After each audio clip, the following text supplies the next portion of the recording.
to the next match that I watched is, of course, Manchester United 0, Arsenal 1.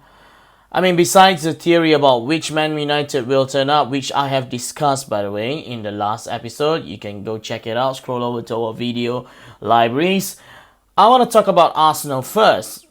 What a result for them, right? And keep in mind, Arsenal's lack of preseason too. So if you ask me, this is a great result, and you know what? I don't have the numbers with me, but I'm pretty sure this was Arsenal's first league away win against the so-called big teams in the Premier League.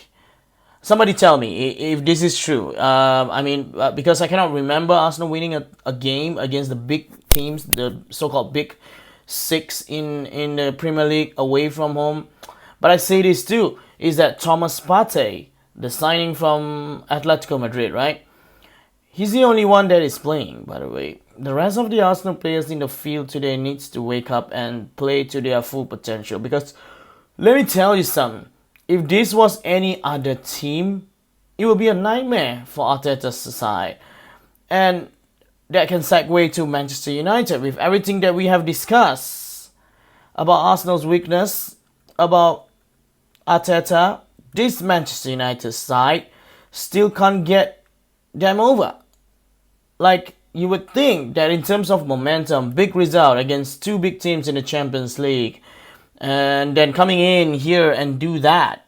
It's exactly what I've been saying, and especially in the last episode. This Manchester United side is set for only the cup competitions with the counter-attacking football, sit deep, and whatsoever. And also, we will never know which Manchester United will turn up week in and week out. And I did mention on my last episode, it will be exciting to see them right now, how they're gonna approach their next Premier League match. Like, I really have no explanation for this team. How do you go from two great results to this kind of performance? That's 6 league games, 3 losses. That's 50% of the games that has been played. And here's another fact. 4 of them at home at Old Trafford and 1 against Brighton was, quote-unquote, a getaway jail card.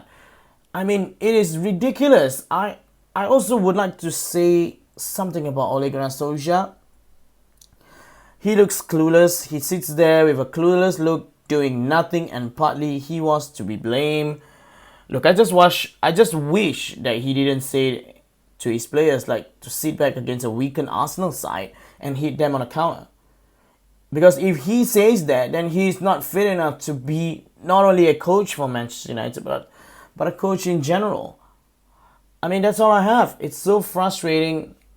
And unfortunately, that's the only thing that I have to say about Manchester United.